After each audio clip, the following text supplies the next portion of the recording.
Today, we're making the perfect mac and cheese, the kind that's unbelievably creamy, rich, and comforting, with pasta coated in a silky cheese sauce and topped with a golden, bubbly crust.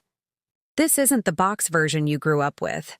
This is homemade, oven-baked, soul-warming mac and cheese that melts in your mouth and makes you want to go back for seconds and thirds.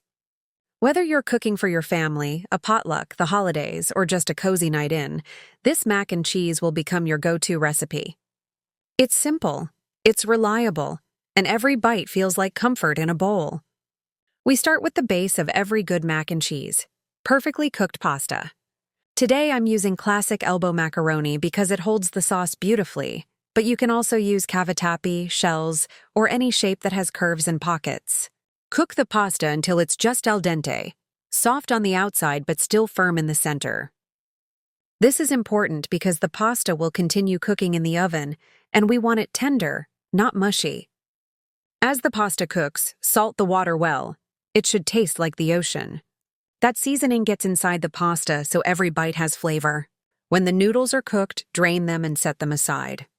Now for the heart of the recipe, the creamy cheese sauce. This is where the magic happens. In a large pan, melt butter over medium heat. When it's melted and bubbling, add flour to create a roux. The roux is the secret to a thick, velvety sauce that doesn't separate or turn grainy.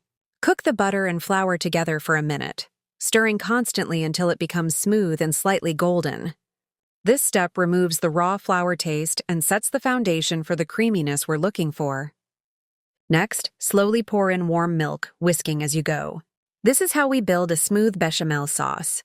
At first it will look thin, but as the sauce heats up, it thickens into a beautiful, silky base. This is the moment you'll know your mac and cheese is going to be good. The sauce becomes glossy, rich, and full enough to coat the back of a spoon. Now it's time to season. Add salt, black pepper, garlic powder, a little paprika for color, and a touch of dry mustard if you want that classic southern flavor. Each seasoning brings out the depth of the cheese and keeps the sauce from tasting flat. Now the best part, the cheese. For perfect mac and cheese, we use a blend. Sharp cheddar for bold flavor, mozzarella for stretchiness, and if you want extra richness, add a handful of Monterey Jack or Gouda. The key is to grate your own cheese. Pre-shredded cheese has anti-caking powder that stops it from melting smoothly. But fresh shredded cheese melts like butter.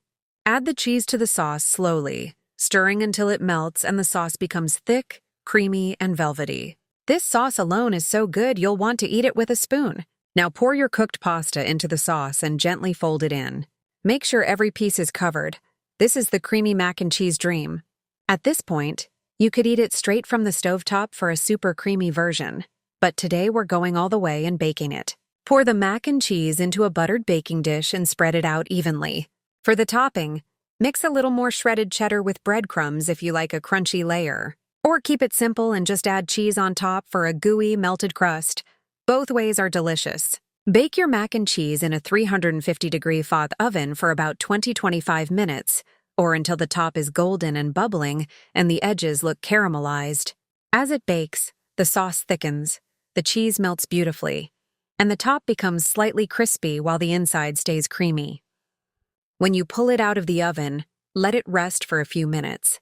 This helps the sauce settle into the pasta and makes every serving perfect. When you finally take that first bite, you'll understand why this mac and cheese is special. It's creamy, dreamy, cheesy, and perfectly seasoned.